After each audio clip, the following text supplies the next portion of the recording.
Subscribe कीजिए हमारा channel the Jharkhand study और लेटेस्ट नोटिफिकेशन के लिए बेल आइकन को क्लिक करें। हेलो फ्रेंड, मेरा नाम है संजय कुमार और द झारखंड स्टडी में आपका स्वागत है। तो अगर आपने अभी तक हमारे चैनल को सब्सक्राइब नहीं किया है तो प्लीज़ लाइक, शेयर और सब्सक्राइब करें। तो हमने जो है इससे पहले ज्योग्राफी के पार्ट 1 में हमने पढ़ा था, झारखंड की भौगोलिक संरचनाओं के बारे में हमने पढ़ा था। झारखंड की भौगोलिक स्थिति, झारखंड के भूगर्भिक संरचना, झारखंड में पाई जाने वाली चट्टान, इनके बारे में हमने पढ़ाई किया था। आज हम लोग जो है झारखंड के भौतिक प्रदेश अर्थात फिजिकल डिवीज़न ऑफ झारखंड के बारे में पढ़ेंगे। तो चलिए शुरू करते हैं। झारखंड का भौतिक प्रदेश, झारखंड का भौतिक प्रदेश, फिजिकल डिवीज़न ऑफ झारखंड। अगर फिजिकल डिवीज़न ऑफ झारखंड, इसी को हम लोग भौतिक विभाजन, भौतिक स्वरूप या प्राकृतिक देश तीनों बोलते हैं। झारखंड का प्राकृतिक विभाजन या झारखंड का भौतिक विभाजन या झारखंड का भौतिक स्वरूप या झारखंड का प्राकृतिक प्रदेश, ये तीनों एक ही चीज़ है। ठीक है, तो झारखंड का भौतिक प्रदेश के निर्माण में छोटा नागपुर पठार का बहुत बड़ा योगदान है। अगर बोला जाए कि झारखंड के भौतिक प्रदेश के निर्माण में छोटा नागपुर पठार का बहुत बड़ा योगदान है। भारत के प्रायद्वीपीय पठार के उत्तर पूर्वी भाग में जो है यह छोटा नागपुर का पठार स्थित है। मैप में हम लोग देखते हैं तो ये देखिए प्रायद्वीप पठार जो है, भारत का प्रायद्वीप पठार, इसके उत्तर पूर्वी भाग में आपको लाल रंग का जो है छोटा नागपुर का पठार दिखाई दे रहा होगा। यही क्या है, छोटा नागपुर का पठार है। तो अब हम लोग जो है छोटा नागपुर पठार के बारे में कुछ जानते हैं। तो चलिए, छोटा नागपुर का पठार, तो यह जो है प्रायद्वीपीय पठार भाग का उत्तर पूर्वी भाग है। इसका विस्तार जो है बिहार, पश्चिम बंगाल, उड़ीसा, छत्तीसगढ़, उत्तर प्रदेश के राज्यों की सीमाओं तक जो है इसका विस्तार है। अगर हम इसकी औसत ऊंचाई की बात करें तो इसकी औसत ऊंचाई जो है 760 मीटर है। और इसकी सबसे ऊंची चोटी की बात करें तो पारसनाथ की पहाड़ी, जिसको हम लोग सम्मेद शिखर या शिखर जी के भी नाम से जानते हैं। यह पारसनाथ पहाड़ी जैन धर्म का महत्वपूर्ण तीर्थ स्थल है। जैन धर्म का महत्वपूर्ण तीर्थ स्थल है। अगर हम पारसनाथ पहाड़ी की ऊंचाई की बात करें तो यह 1365 मीटर ऊंचा है। अगर इसका हम बात करें इसकी स्थिति क्या, तो यह जो है गिरिडीह पठार में स्थित है। और नदी की बात करें तो यह बराकर नदी के किनारे स्थित है। अगर हम बात करें तो यह झारखंड की सबसे ऊंची चोटी है। और अगर इसकी स्थिति के बारे में बात करें तो गिरिडीह के पठार में यह स्थित है। और कौन से नदी के किनारे, तो बराकर नदी के किनारे स्थित है। 2014 में एक योजना आई थी, प्रसाद योजना, जिसके अंतर्गत जो है पारसनाथ पहाड़ी को क्या किया गया था, शामिल किया गया था। पारसनाथ पहाड़ी को जो है 2014 के प्रसाद योजना के अंतर्गत शामिल किया गया था। तो 2014 में एक योजना आई थी, प्रसाद योजना, जिसमें शामिल किया गया था पारसनाथ पहाड़ी को। ठीक है, अब दूसरी सबसे ऊंची चोटी छोटा नागपुर पठार की, छोटा नागपुर पठार की दूसरी सबसे ऊंची चोटी क्या है, सर्वोत पहाड़ी, जिसको गुलगुल पथ के नाम से भी जाना जाता है। अगर हम बात करें इसकी स्थिति की तो यह झारखंड के गढ़वा जिले में जो है यह है। ठीक है, और इसकी ऊंचाई की बात करें तो इसकी ऊंचाई जो है 1164 मीटर जो है इसकी ऊंचाई है। ठीक है, और हम देखते हैं छोटा नागपुर पठार के बहुत सारे उपनाम भी हैं। तो छोटा नागपुर पठार को जो है भारत का रूर प्रदेश भी बोला जाता है। तो भारत का रूर प्रदेश इसे क्यों बोला जाता है, तो इसके पीछे का कारण ये है कि यूरोप महाद्वीप जो है उसमें एक देश आता है जर्मनी। यूरोप का एक देश है जर्मनी, और उसी जगह एक शहर है रूर, जहाँ बहुत ज़्यादा कोयला और खनिज पाया जाता है। इसलिए जो है इसे भारत का रूर प्रदेश बोला जाता है, क्योंकि झारखंड में बहुत ज़्यादा खनिज पाया जाता है। तो हम चित्र में देख सकते हैं, ये जो है ये रूर शहर है और यहाँ पर जो है बहुत अधिक मात्रा में कोयला और खनिज पाया जाता है, जिसके कारण जो है इसे रूर प्रदेश बोला जाता है। ठीक है, अब हम देखते हैं तो पूरे भारत में 40% खनिज पाया जाता है। इसलिए जो है इसे छोटा नागपुर का पठार को भंडारगिरी भी कहा जाता है और इसे रत्नगर्भा के नाम से भी जाना जाता है। ठीक है, तो आगे बढ़ते हैं। अब हम देखते हैं कि झारखंड को निम्न भौतिक प्रदेशों में बांटा गया है। झारखंड को जो है निम्न भौतिक प्रदेशों में बांटा गया है। तो या फिर हम बोल सकते हैं झारखंड का भौतिक विभाजन निम्न तरीकों से किया गया है, या इसका भौतिक स्वरूप निम्न तरीकों से बांटा गया है। तो पहला जो हमारा आता है भौतिक प्रदेश में वो आता है पाट क्षेत्र, दूसरा हमारा आता है रांची का पठार, तीसरा हजारीबाग का पठार, चौथा हमारा हो गया राजमहल पहाड़ी एवं नदी घाटी क्षेत्र, पांचवा हमारा आ गया मैदानी क्षेत्र। ठीक है, तो हम लोग सबसे पहले जो है इसको हम लोग मैप में देखते हैं कि कौन सा भौतिक प्रदेश कहाँ स्थित है। तो चलिए मैप में देखते हैं। तो ये हमारा झारखंड का मैप है। तो हम लोग देखते हैं कि हमारे पश्चिम तरफ जो है पाट क्षेत्र, उसके नीचे हम लोग का रांची का पठार, ऊपर की तरफ हम जाते हैं तो हजारीबाग पठार, पहले आता है ऊपरी हजारीबाग पठार, उसके ऊपर निचला हजारीबाग पठार, उसके बाद हम लोग जाते हैं पश्चिम और उत्तर के बीच में उत्तर कोयल बेसिन, उसके बाद हम लोग जाते हैं नीचे की तरफ तो सिमडेगा पठार, उसके बाद हजारीबाग और रांची के पठार को जो अलग करता है दामोदर बेसिन या दामोदर भ्रंश घाटी, ठीक है। उसके बाद हम लोग देखते हैं तो उत्तर पूर्वी की तरफ हमको मिलता है राजमहल भूमि, उसी के बगल में हम लोग को गंगा मैदान, नीचे हम लोग आ जाते हैं तो कोल्हान उच्च भूमि, उसके ऊपर चाईबासा का मैदान, चाईबासा मैदान के उत्तर में हम लोग देखते हैं तो पोराहाट दालमा श्रेणी। इसके अगर हम बात करें उसके ऊपर तो पंच प्रगना मैदान, अगर चाईबासा मैदान के हम पूरब की ओर बात करें तो ढालभूम मैदान, ठीक है। तो यही हमारा मैप था। तो चलिए अब आगे बढ़ते हैं और हम लोग देखते हैं पाट क्षेत्र। तो पाट क्षेत्र जो है वो उत्तरी छोटा नागपुर के पश्चिम की तरफ स्थित है, इसलिए इसे जो है पश्चिमी पठार भी बोला जाता है, ठीक है। अब हम बात करें पाट शब्द का अर्थ क्या होता है, तो पाट का अर्थ होता है समतल भूमि, पाट का अर्थ होता है समतल भूमि, ठीक है। इसके जो ऊंचा भाग है उसको हम लोग बोलते हैं टाड़, जबकि निचले भाग को हम लोग बोलते हैं दोन।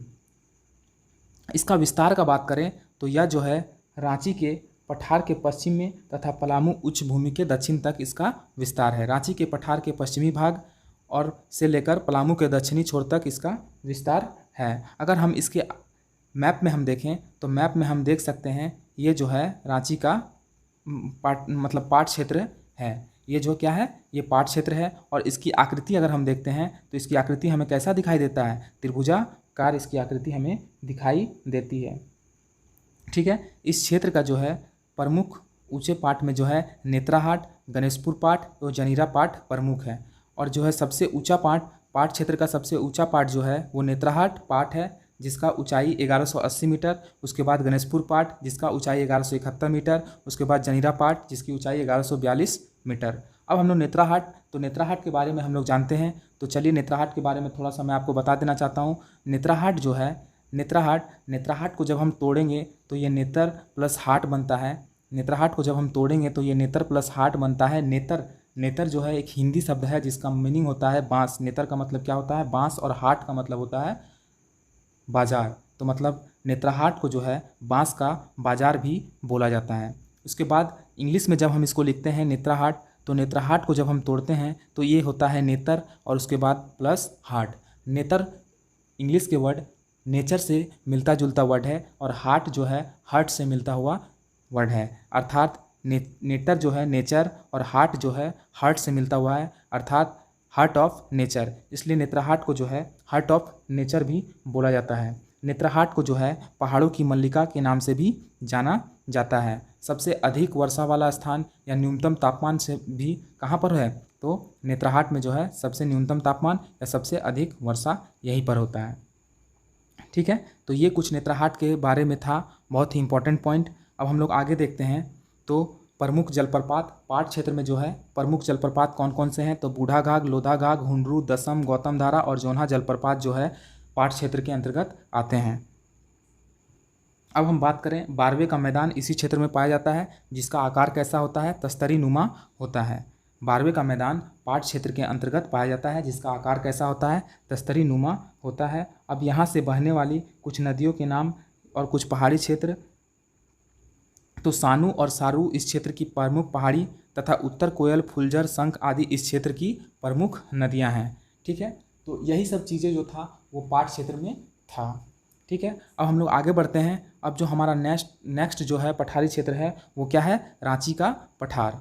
तो रांची का पठार तो हम देखते हैं मैप में इसको, तो रांची का पठार हम लोग को पाट क्षेत्र के नीचे है। तो रांची का पठार की आकृति की बात करें तो ये आपको देखने में लग रहा है ये कैसा है, चतुर्भुजाकार है। तो इसकी आकृति कैसी है, चतुर्भुजाकार है। इसका विस्तार जो है पश्चिमी पठार के पूर्व तक स्वर्णरेखा नदी घाटी के उत्तर पश्चिम में विस्तार मिलता है। और इसकी ऊंचाई की बात करें तो इसकी ऊंचाई कितना है, 600 मीटर है, ठीक है। प्रमुख जलप्रपात हुंडरू जलप्रपात, दसम जलप्रपात, गौतम धारा जलप्रपात। चूँकि रांची में बहुत सारा जलप्रपात पाया जाता है इसलिए रांची को है जलप्रपात की नगरी भी कहा जाता है, ठीक है। अब हम देखते हैं रांची का पठार कहाँ पर है और इसका विस्तार कहाँ पर है। तो हम देखते हैं इसका विस्तार जो है पश्चिमी पठार के पूर्व तक स्वर्णरेखा नदी घाटी उत्तर पश्चिम तक इसका विस्तार मिलता है। अब हम देखते हैं तो ऊपर हो गया हमारा पश्चिमी पठार और यहाँ पर हम लोग देखते हैं Hare Hare dot dot line से जो है ये क्या है, स्वर्णरेखा नदी का उत्तर पश्चिम तक इसका विस्तार मिलता है। ठीक है, तो ये था हमारा रांची का पठार। अब हम लोग देखते हैं हजारीबाग का पठार। तो हजारीबाग के पठार को दो भागों में बांटा गया है। ठीक है, हजारीबाग के पठार को दो भागों में बांटा गया है, एक निम्न हजारीबाग पठार और दूसरा हो जाएगा उच्च हजारीबाग पठार। अगर हम उच्च हजारीबाग पठार की औसत ऊंचाई की बात करें तो 600 मीटर, और अगर इसके विस्तार की बात करें तो यह जो है पूर्वी चतरा, हजारीबाग, धनबाद, बोकारो, दक्षिणी गिरिडीह में जो है इसका विस्तार है। उसके बाद अगर हम निम्न हजारीबाग पठार की बात करें, इसकी औसत ऊंचाई की बात करें तो ये 450 मीटर है, और इसका विस्तार जो है चतरा, कोडरमा, उत्तरी हजारीबाग, उत्तरी गिरिडीह और पश्चिमी देवघर में जो है इसका विस्तार है हजारीबाग के पठार का। ठीक है, आगे बढ़ते हैं। तो अब हम देखते हैं हजारीबाग पठार और रांची के पठार एक ही थे, परंतु पृथ्वी की आंतरिक घटना के कारण, पृथ्वी में जो है मतलब आंतरिक हलचल के कारण ये दोनों क्या हो गए, अलग अलग हो गए। और इसको जो अलग करता है वो क्या होता है, नदी मतलब दामोदर नदी भ्रंश घाटी जो है ये दोनों को क्या करती है, अलग करती है। हम लोग मैप में देखते हैं, तो हम लोग मैप में देखते हैं तो ऊपर की तरफ हम देखते हैं उच्च हजारीबाग पठार और निम्न हजारीबाग पठार, मतलब ये पूरा क्षेत्र जो आ जाएगा वो हजारीबाग पठार में आ जाएगा। जबकि नीचे हम लोग देखते हैं रांची का पठार, और जो डॉट डॉट डॉट लाइन है वो हम देखते हैं वो क्या है, तो दामोदर नदी का भ्रंश घाटी जो है ये दोनों पठार को क्या करता है, अलग करता है। ठीक है, अब छोटा नागपुर पठार के बाहर स्थित होने के कारण, छोटा नागपुर पठार के बाहर स्थित होने के कारण निम्न हजारीबाग पठार को जो है ब्राह्य पठार के नाम से भी जाना जाता है। भौतिक प्रदेशों में अगर बात किया जाए सबसे ऊंचा पठारी क्षेत्र तो वो हो जाएगा पाट क्षेत्र, और सबसे निम्न पठारी क्षेत्र की बात करते हैं तो वो हो जाएगा हजारीबाग का पठार। तो चलिए अब हम लोग आगे बढ़ते हैं। तो अब हम लोग जो पढ़ेंगे वो होगा राजमहल पहाड़ी क्षेत्र।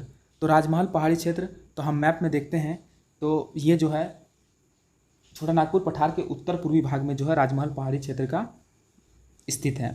औसत ऊंचाई की बात करें तो 150 से लेके 300 मीटर तक। ठीक है, मैप में हम लोग देखते हैं तो ये किधर है, उत्तर पूर्वी की ओर स्थित है राजमहल पहाड़ी। विस्तार इसका हम देखते हैं तो देवघर, दुमका, गोड्डा, पाकुड़, साहेबगंज और जामताड़ा में इसका विस्तार है। छोटा नागपुर पठार किधर स्थित है, तो छोटा नागपुर पठार के उत्तर पूर्व में जो है राजमहल पहाड़ी स्थित है। ठीक है, राजमहल पहाड़ी प्रायद्वीप पठार की उत्तर पूर्वी सीमा बनाता है, मतलब प्रायद्वीपीय पठार का उत्तर पूर्वी सीमा कौन बनाता है, राजमहल पहाड़ी बनाता है। ये बहुत इंपॉर्टेंट क्वेश्चन है, एग्जाम में बहुत बार पूछा जा चुका है कि प्रायद्वीपीय पठार का उत्तर पूर्वी सीमा कौन बनाता है, तो वो कौन बनाता है, राजमहल पहाड़ी बनाता है। आपको एक बात बताना चाहते हैं कि राजमहल जो है यहाँ पर जो है काली मिट्टी पाई जाती है, लेटराइट मिट्टी जो है यहाँ पर पाया जाता है। अब हम लोग आगे बढ़ते हैं। तो जो हमारा नेक्स्ट है वो है मैदानी क्षेत्र, प्रमुख मैदानी क्षेत्र। तो प्रमुख मैदानी क्षेत्र में जो है हम लोग सिर्फ चाईबासा के मैदानों को अच्छे से पढ़ेंगे। तो चाईबासा के मैदान तो हम लोग मैप में देखते हैं तो सबसे पहले जो है ये हमारा झारखंड का मैप है, और हम देखते हैं ये जो है चाईबासा का मैदान है। अब हम बात करें इसके पूर्व दिशा की ओर तो इसके पूर्व में है ढालबुम, जबकि पश्चिम में हम लोग देखते हैं सारंडा वन। इसके उत्तर में बात करें तो पोराहाट दालमा श्रेणी, और इसके दक्षिण में बात करें तो कोल्हान पहाड़ी है। ये इसकी भौगोलिक स्थिति है। चाईबासा के मैदान की भौगोलिक स्थिति हम देखते हैं तो पूर्व में ढालबुम, पश्चिम में सारंडा वन, उत्तर में पोराहाट दालमा श्रेणी और दक्षिण में जो है कोल्हान पहाड़ी है। सारंडा वन की बात करें तो इसे सबसे बड़ा वन कहा जाता है और 700 पहाड़ियों का घर भी कहा जाता है सारंडा के वन को। ठीक है, और अगर हम बात करें चाईबासा के मैदान की औसत ऊंचाई के बारे में तो इसकी औसत ऊंचाई कितनी है, 150 मीटर है। इस क्षेत्र में नुकीली पहाड़ियों को टोंगरी कहा जाता है, जबकि गुंबद नुमा पहाड़ियों को डोंगरी के नाम से जाना जाता है। इस क्षेत्र की नुकीली पहाड़ियों को टोंगरी एवं गुंबदनुमा पहाड़ियों को डोंगरी के नाम से जाना जाता है। तो ये हमारा जो था झारखंड के पठारों के बारे में पढ़ना था। ठीक है, इसको हमने अच्छे से समझा। झारखंड के जितने भी भौतिक प्रदेश या फिर फिजिकल डिवीज़न ऑफ झारखंड के बारे में हम लोगों ने जाना। उम्मीद करते हैं आपको अच्छे से समझ में आया होगा। अगले बार जब हम आएंगे ज्योग्राफी के तीसरे भाग में तो हम झारखंड के धरातलीय स्वरूप के बारे में पढ़ेंगे, और उससे रिलेटेड जितने भी इंपॉर्टेंट क्वेश्चन हैं, पहला जो हमने पढ़ा झारखंड का भौतिक संरचना, और दूसरा जो हमने पढ़ा झारखंड का भौतिक विभाजन, और तीसरा जो हम लोग पढ़ेंगे झारखंड का धरातलीय स्वरूप। इससे तीनों से जो भी इंपॉर्टेंट क्वेश्चन बनेंगे उसको हम लोग क्या करेंगे, सॉल्व करेंगे। तो अगर आपने हमारा चैनल फिर से वही बात कि अगर आपने हमारा चैनल सब्सक्राइब नहीं किया है तो प्लीज़ लाइक, शेयर और सब्सक्राइब करें और हमारे टेलीग्राम ग्रुप से जुड़ें। हमारा टेलीग्राम ग्रुप का लिंक जो है आपको डिस्क्रिप्शन में दिया हुआ है, इसलिए जितना हो सके आप इस चैनल को शेयर करें। जय हिंद, जय भारत।